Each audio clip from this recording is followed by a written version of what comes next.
Καλημέρα. Περπατάμε στο πάρκο, σε ένα μικρό πάρκο εδώ πέρα, στην περιοχή του Σόχο. Βασικά δεν είμαστε ακόμα εκεί. Ο καιρός είναι γκρίζος, δεν είναι πάρα πολύ ωραία ημέρα. Είναι μια ζεστή ημέρα, πολύ ζεστή ημέρα, το χειμώνα θα έλεγα. Οπότε δεν θα τη χαρακτήριζα ανοιξιάτικη. Και προχωράμε. Γίνομαι ρεζίλη, αλλά δεν πειράζει, γιατί ο κόσμος εδώ πέρα βλέπει μια κοπελίτσα να περπατάει με την κάμερα και να μιλάει στο κενό. Δεν έχει καμία σημασία όμως. Κάνουμε ένα μικρό tour στην όμορφη πόλη αυτή. Σας ταξιδεύω λοιπόν σε αυτό το μικρό παρκάκι και σας παίρνω μαζί μου στην καθημερινή μου βόλτα. Αυτό άλλωστε θα είναι και το μεγάλο θέμα μας σήμερα. Η όμορφη βόλτα. Περνάμε λοιπόν το δρόμο. Θέλω να βλέπετε δεξιά και αριστερά. Θέλω να σας μεταφέρω το κλίμα που επικρατεί. Την δικιά μου χαρά της επιστροφής και την αδιαφορία όλου του κόσμου για τη δικιά μου επιστροφή βέβαια. Γιατί νομίζω ότι κανένας δεν νοιάζεται. Είναι πάρα πολύ ωραίο όμως που μπορούμε να κάνουμε παρέα από το δρόμο, που μπορούμε να έχουμε έτσι μια γρήγορη άμεση σχέση με την πραγματικότητα, που το πιο ωραίο πράγμα που μπορείτε να κάνετε είναι να το βάλετε στο κινητό σας την ώρα που περπατάτε κι εσείς αυτό το μικρό βιντεάκι για να σας συντροφεύω, διότι ένα μεγάλο θέμα είναι ότι περπατάμε στους δρόμους και είμαστε μόνοι μας. Και τι κάνουμε τις ώρες της μοναξιάς? Άλλοι ακούνε μουσική, άλλοι τραγουδάνε, άλλοι μιλάνε μόνοι τους, άλλοι βάζουν τα ακουστικά, όπως εγώ για παράδειγμα, και παριστάνουν και καλά ότι μιλάνε στο τηλέφωνο, ενώ επί ουσίας μιλάνε στον εαυτό τους. Και άλλοι απλά κλείνουν τα μάτια στην πραγματικότητα. Ας μην κλείνουμε τα μάτια στην πραγματικότητα. Ας περπατήσουμε μαζί, παρέα σήμερα. Θεωρώ ότι είναι σαν να ταξιδεύουμε μαζί. Νομίζω ότι είναι ένα δικό μας ταξίδι. Θέλω παρακαλώ να δείτε εδώ πέρα. Δεν είναι πάρα πολύ όμορφα? Σίγουρα είναι. Σίγουρα είναι, και ειδικά όταν ο καιρός...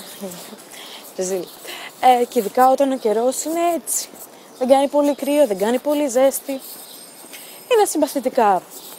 Εδώ είναι ένα μαγαζάκι το οποίο πουλάει μπλουζάκι και είναι πειρασμένο από το έργο The Great Lebowski. Εδώ είναι όλα εστιατόρια. Πάρα πολύ γραφικός δρόμος αυτός.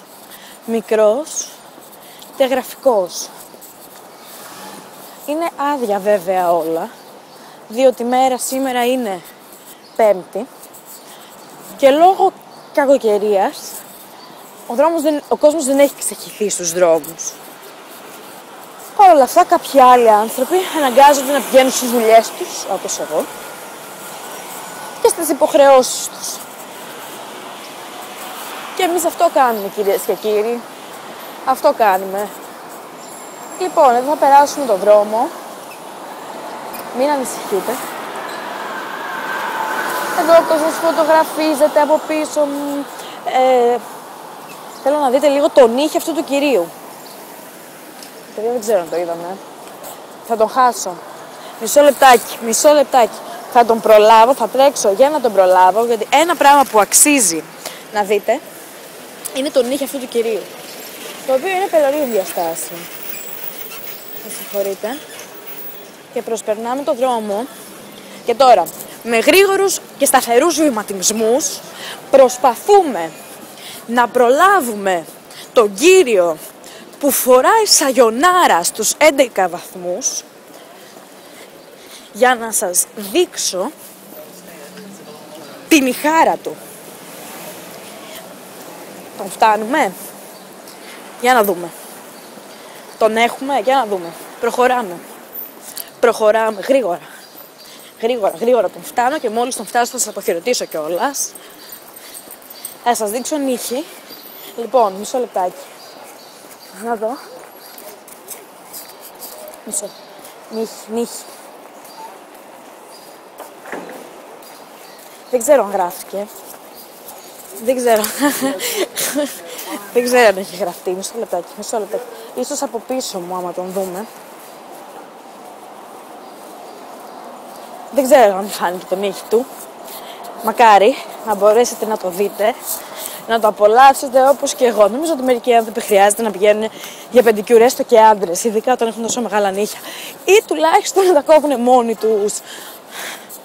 Από τη Νέα Υόρκη και τη West Houston, με πολύ αγάπη, Έλενα Ρωσοπούλου. Σας φιλώ πάρα πολύ. Καλή σας ημέρα και καλό βράδυ.